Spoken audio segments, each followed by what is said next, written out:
दोस्तों आज हम बात करने वाले हैं सनातन धर्म में मंत्रों का विशेष महत्व क्यों है, आखिर मंत्र क्यों बनाए गए, ये मंत्र हैं क्या, किसने बनाए, एक मंत्र को उसके सही उच्चारण के साथ ही क्यों बोलना चाहिए। नमस्ते दोस्तों, सनातन सोच के इस वीडियो में आज हम बात करने वाले हैं मंत्रों की।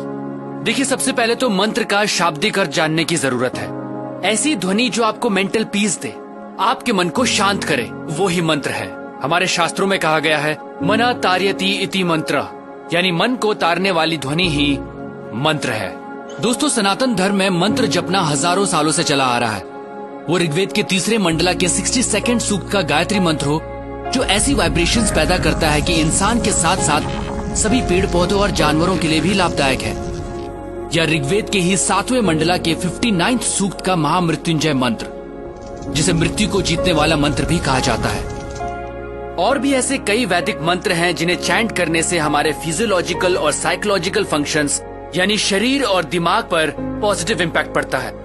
पर कैसे, आखिर ऐसा क्यों होता है? दोस्तों वजह है इन मंत्रों की ध्वनि, वो साउंड जो इन मंत्रों के उच्चारण से पैदा होती है। मंत्रों के अर्थ को अलग रख दें तो विशेषज्ञों का मानना है मंत्रों की सिर्फ ध्वनि यानी साउंड में ही अपार शक्ति होती है। कुछ साउंड प्योर होती हैं और कुछ इम्प्योर, और ये डिपेंड करता है उनकी वाइब्रेशंस पर। और जैसे कि अल्बर्ट आइंस्टाइन ने भी कहा, everything in life is vibration.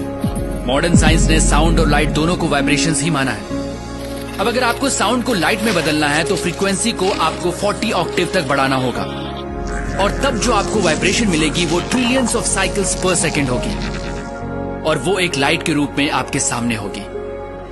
महान योगियों ने साउंड को लाइट में बदलने का काम अपने शरीर के भीतर हमेशा से किया है दोस्तों, और वो मंत्रों के माध्यम से ही हुआ।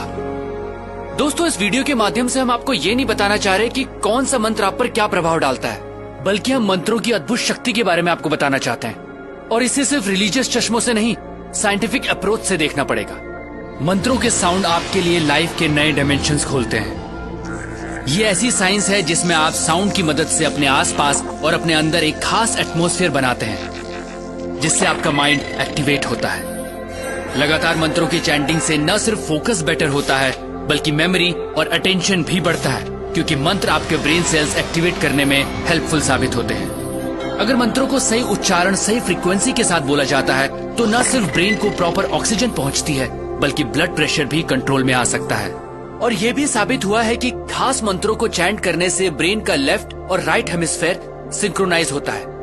आम की बात करें तो इसे ओरिजिनल साउंड ऑफ क्रिएशन भी कहा जाता है। ऐसा माना जाता है कि हजारों साल पहले जब ध्यान लगाने वाले तपस्वियों और ऋषियों ने गहरी ध्यान की प्रक्रिया के दौरान जो साउंड सुनी थी वो आम की ही थी। और फिर आम तो सनातन धर्म का प्रतीक ही बन गया, क्योंकि सनातन धर्म में इंसान हमेशा से तपस्या और ध्यान लगाकर स्वयं की उत्पत्ति और अंत की खोज में अपना जीवन जीता आया है। दोस्तों आपने कई योगियों और तपस्वियों को सिर्फ हमिंग पे मेडिटेशन करते देखा होगा, वही हमिंग साउंड जो आम बोलते समय सबसे आखिर में निकलती है। दोस्तों साइंटिफिक रिसर्च में ये भी साबित हुआ है कि सिर्फ हमिंग से, जी हाँ सिर्फ हमिंग से आपकी बॉडी में नाइट्रिक ऑक्साइड का प्रोडक्शन बढ़ जाता है। नाइट्रिक ऑक्साइड एक खास कंपाउंड होता है जो नर्वस, इम्यून और कार्डियोवास्कुलर सिस्टम्स में होने वाली कई प्रोसेसेस में हेल्प करता है। ये बात सनातन धर्म में करीब 15,000 साल पहले से भी चली आ रही है। तो दोस्तों ये कहना जरा भी अतिशयोक्ति नहीं होगी कि ऋषि मुनि उस काल के साइंटिस्ट ही थे जो लगातार ह्यूमन बॉडी को अपग्रेड करने के तरीके ढूंढ रहे थे, और मंत्र उन साइंटिस्ट्स के एक तरह के टूल थे। अगर बच्चों को मंत्रों की इंपॉर्टेंस समझाई जाए और बचपन से मंत्रों की चैंटिंग की आदत डाली जाए तो उनके ब्रेन का डेवलपमेंट एक अलग लेवल पर होगा। दोस्तों यही तो सनातन धर्म है, ऐसे तौर तरीके जिन्होंने इंसान का जीवन जीने का तरीका बदला। सनातन सोच के माध्यम से हम आपको वही मशाल थमाना चाहते हैं जिसे हजारों साल पहले हमारे पूर्वजों ने प्रज्वलित किया था। क्योंकि दोस्तों हमें लगता है वर्तमान में सनातन सोच की आवश्यकता है, क्योंकि यही हमारा भूत है और यही भविष्य। मैं हूं अमित ड्योंडी, प्रणाम।